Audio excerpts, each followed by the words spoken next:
আজ হচ্ছে 5 তারিখের সকাল, ভোরবেলা ঘুম থেকে উঠে স্নান টান করে একেবারে রেডি হয়ে গেছি। Hello everyone, good morning, welcome back to my channel. আশা করি তোমরা সবাই খুব ভালো আছো, আমিও ভালো আছি। আজকে হচ্ছে আমার দার্জিলিংয়ের ডে 2। তো এইমাত্র রেডি হয়ে হোটেল থেকে বেরিয়েছি। আর আমার আউটফিটটা তোমরা দেখতে পাচ্ছ, একটা সোয়েট শার্ট পরেছি, জিন্স পরেছি, অবশ্যই জুতো, আর জ্যাকেট একটা নিয়েছি, ওটা ব্যাগে নিয়ে নিয়েছি। এখন যাচ্ছি ওপরে টেরিসে। আজ রোদ ঝলমলে একটা দিন, আকাশটা পরিষ্কার, চারিদিকের ভিউটা খুব সুন্দর ছিল, আর কাঞ্চনজঙ্ঘার পুরো রেঞ্জটা আমরা দেখতে পাচ্ছিলাম। আর এই সাদা বিল্ডিংটা হচ্ছে ভানুভবন। বরফি সিনেমাতে কিন্তু এই ভানুভবন কয়েকবার করে দেখানো হয়েছে। বরফি সিনেমাটা কিন্তু বেশিরভাগটাই দার্জিলিংয়ে হয়েছিল। আর চারিদিকের পরিবেশটা এত স্নিগ্ধ লাগছিল, আর সকাল সকাল তো গাড়ি ঘোড়ার আওয়াজও ছিল একদম কম। এই মুহূর্তে আমরা রয়েছি ফ্র্যাঙ্ক রোজ ক্যাফেতে, যেটা ক্যানোপি বুটিক হোটেলের একদম অপোজিট সাইডেই রয়েছে। আর ব্রেকফাস্টের জন্য আমরা সবাই রেডি হয়ে চলে এসেছি। নিয়েছিলাম 3 রকমের আইটেম, আলু পরাঠা, মশালা দোসা আর ছোলে ভাটুরে। সবটাই টেস্ট করেছি একটু একটু করে, তবে মশালা দোসাটা আমার একদমই ভালো লাগেনি খেতে। আর নিয়েছিলাম ব্ল্যাক কফি আর মিল্ক কফি, দুটোই। 9:30টার মধ্যে আমাদের জলখাবার খাওয়া কমপ্লিট হয়ে গেছিলো। তারপরেও দেখলাম হাতে বেশ খানিকক্ষণ সময় রয়েছে। আর ক্যাফে থেকে বেরিয়ে উল্টো দিকে এই শেরু বাবা বসে আছে, আর চেহারাটা দেখো একদম নাদুস নুদুস। আমি যতবারই পাহাড়ে গেছি দেখেছি পাহাড়ের এরিয়ার কুকুরগুলো একদম যেন দেখতে অন্যরকম হয়, ভীষণ লোমশ হয় আর খুব হেলদি হয়। তো যাই হোক, আমাদের হাতে কিছুক্ষণ সময় থাকার জন্য আমরা কিছুক্ষণ ম্যালে গিয়ে ঘুরলাম, বসলাম, গল্প টল্প করে তারপরে গেলাম দার্জিলিং স্টেশন। নেহেরু রোডটা ধরে সোজা ক্লক টাওয়ারের পাশ দিয়ে আমরা চলে গেছিলাম দার্জিলিং স্টেশনে। তবে দার্জিলিং স্টেশনে ঢোকার আগের মুহূর্তে একটা বিগ বাজার রয়েছে, সেখানেও একবার ঘুরে গেছিলাম। ভিতরটা ঘুরে দেখলাম তখনও সমস্ত দোকানপাট খোলেনি, তাই জন্য সরাসরি আর দেরি না করে সোজা দার্জিলিং স্টেশনে চলে গেলাম। একদম 11:40-এ আমাদের ট্রেন ছাড়ার সঠিক টাইমেই ট্রেনটা ছেড়েছিল। আমার আর বাবুর F2-তে সিট পড়েছিল, আর মাম্মামের পড়েছিল F3-তে। আমাদের এই পিছনের যে বগিটা দেখতে পাচ্ছ, ওই বগিতেই মাম্মাম ছিল। তো আমি এখানে খেয়াল করে দেখলাম যে যত প্যাসেঞ্জার ছিল, গ্রুপে আসলে পরেও সবার যে একই জায়গাতে সিট পড়েছে তা নয়। আমাদের যেমন আমার বাবুর এক জায়গায়, মাম্মামের আরেক জায়গায়, এরকম করে 3টে বগি ছিল। 3টে বগিতে মিলিয়ে মিশিয়ে সবার সিট পড়েছে। জয়রাইডে এখানে 2 রকম টয় ট্রেন চলে, একটা স্টিম ইঞ্জিনের, একটা ডিজেল ইঞ্জিনের। ডিজেল ইঞ্জিন যেটা আমার ছিল, টিকিটের ভাড়াটা কম, 1000 টাকা করে। আর স্টিম ইঞ্জিন চললে পরে ওটা টিকিটের ভাড়াটা বেশি, 1250 কি 1300 টাকা করে পার হেড।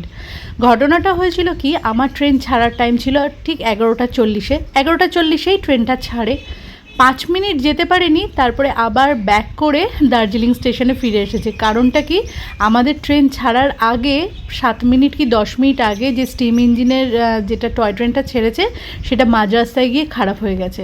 যে কারণে ট্র্যাক যেহেতু একটাই, ওই একই ট্র্যাকে সেটা ব্যাক করছে, যার জন্য আমাদের ট্রেনটাকে আবার ফিরিয়ে নিয়ে দার্জিলিং স্টেশনে ঢুকিয়ে দেওয়া হয়েছিল। তো স্টিম ইঞ্জিনটা ফিরে আস্তে আস্তে যেটুকুনি সময় লেগেছে আমাদেরকে অপেক্ষা করতে হয়েছে। স্টিম ইঞ্জিনটা পুরো ব্যাক করে ফিরতে 20 মিনিট লেগেছে, তারপরে আমাদের ট্রেন ছেড়েছে। এই মুহূর্তে আমি রয়েছি বাতাসিয়া লুপে।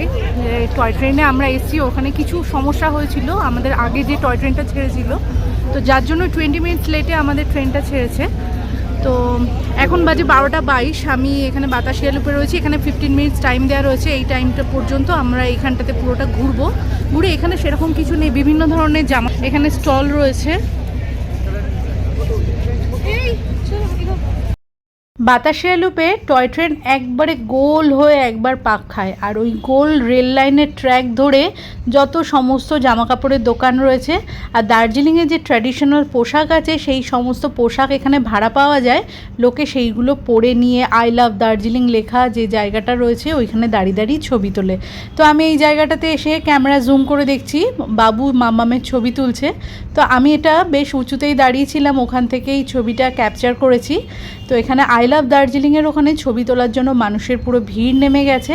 আর এই যে দেখো বাতাসিয়ার লুপ, এই জায়গাটা একদম পুরো গোল করে সুন্দর করে সাজানো রয়েছে। অনেকটা ফুলের বাগান রয়েছে, ইন্ডিয়ান ফ্ল্যাগ রয়েছে, প্রচুর দোকানপাট রয়েছে। তারপরে আমাদের নেক্সট স্টপেজ ছিল ঘুম স্টেশন। এই মুহূর্তে আমি রয়েছি ঘুম রেলওয়ে স্টেশনে। এটা ৭৪০০ feet Darjeeling Himalayan railway, highest railway station in India. Ghum লেখা যে জায়গাটা রয়েছে সেই জায়গাটাতে আমরা বেশ কিছুক্ষণ ধরে ছবি টবিগুলো তুললাম। তারপরে এই সিঁড়ি দিয়ে ওপর দিকটাতে আসতে লাগে যেখানটাতে আছে ঘুম মিউজিয়াম। এখানে তেমন কেউ আর আসেনি, আমি আর মাম্মাম এসেছিলাম, ঘুরে দেখলাম, ভিডিও করলাম তোমাদের সাথে এই মিউজিয়ামটা কেমন সেই জায়গাটা শেয়ার করার জন্য। এখানে পুরোনো দিনের যত রকমের স্টিম ইঞ্জিন ছিল সমস্ত স্টিম ইঞ্জিনের ছবি তোলা রয়েছে। ট্রেন চালকের যে পোশাক সেই পোশাক রয়েছে।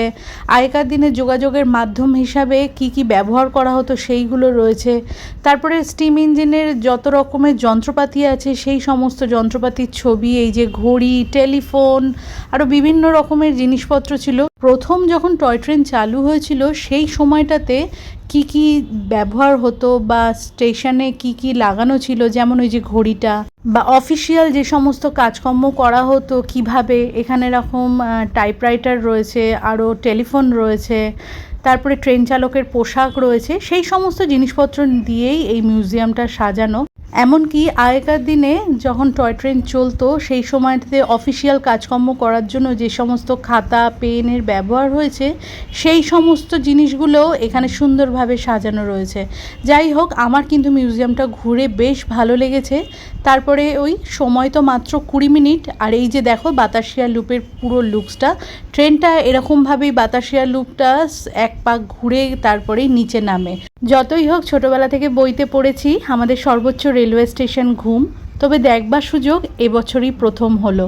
প্রথমবারে যখন দার্জিলিংয়ে এসেছিলাম, ওই যে বললাম মাম্মাম বেশ ছোট ছিল, 4-5 বছরের, সেই সময়তে আর ঘুম রেলওয়ে স্টেশনে আসার সুযোগ হয়নি। কারণ আমার বরাবরেরই ইচ্ছা ছিল টয় ট্রেনে চড়ার, আর এই জয় রাইডে চড়ে বাতাসিয়া লুপ আর ঘুম রেলওয়ে স্টেশন ঘোরার ইচ্ছাটাই প্রথম থেকে ছিল। তো প্রথমবারে যখন এসেছিলাম তখন ট্রেনের টিকিট অ্যাভেলেবেল ছিল না, কিন্তু এবারে সবটা সুন্দরভাবে ব্যবস্থা হয়ে গেছে। ট্রেন দার্জিলিং স্টেশন থেকে নিয়ে ঘুরিয়ে আবার দার্জিলিং স্টেশনে ছেড়ে দেয়। মোটামুটি 1.5 থেকে 2.25 ঘন্টার টোটাল জার্নিটা। তারপরে আমরা হোটেলে ফিরে এসে লাঞ্চ করেছি, রেস্ট নিয়েছি। সন্ধেবেলাতে আবার রেডি হয়ে মেলে বেরিয়েছিলাম। আর রাস্তার ধারে দেখো, এটা গাছের পাতা না ফুল বুঝতে পারলাম না, বেশ সুন্দর।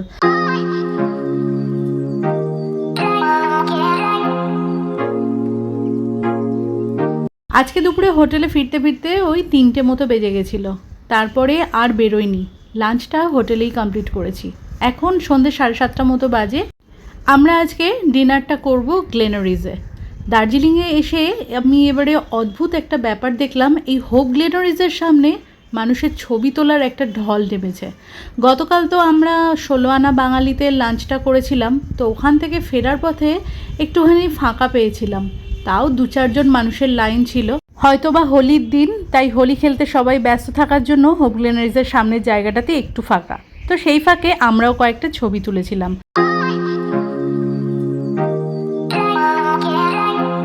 দার্জিলিংয়ের একটা আইডেন্টিটি বলতে পারো এই হোপ গ্লেনারিজ। খাবারের মান আর পরিমাণ দুটো এত সুন্দরভাবে মেনটেন করে চলেছে আজও, সেই ব্রিটিশ আমল থেকে। তাই জন্যেই মনে হয় হোপ গ্লেনারিজ আজও এত চাকচিক্যপূর্ণ। দার্জিলিং আসবো কিন্তু গ্লেনারিজে ডিনার হবে না, এমনটা তো হতেই পারে না। আজ ডিনারের জন্য আমরা অর্ডার করেছিলাম চিকেন ভর্তা, মাটন কষা আর বাটার নান। মাটন কষাটা খুব সাদামাটাভাবে বানানো হয়েছিল, তবে মনে হয়েছিল গ্রেভিটা পুরোপুরি ঘিতে বানানো। আর চিকেন ভর্তা আর বাটার নানের স্বাদও অপূর্ব ছিল। বাটার নানটা যখন আমাকে সার্ভ করা হচ্ছে আমার প্লেটে, সেখান থেকে বাটার গড়িয়ে গড়িয়ে পড়ছিল। সত্যি কথা বলবো, মান আর পরিমাণ দুটোই অসাধারণ ছিল। আমরা খুব সুন্দরভাবে ডিনারটা এনজয় করলাম, আর আজকের দিনটা এইভাবেই আমাদের কাটলো। তো বন্ধুরা, আজকের ব্লগটা এইটুকুনি রইল। তোমরা ভালো থেকো, সুস্থ থেকো, দেখা হচ্ছে নেক্সট ব্লগে। ততক্ষণের জন্য টাটা, গুড নাইট।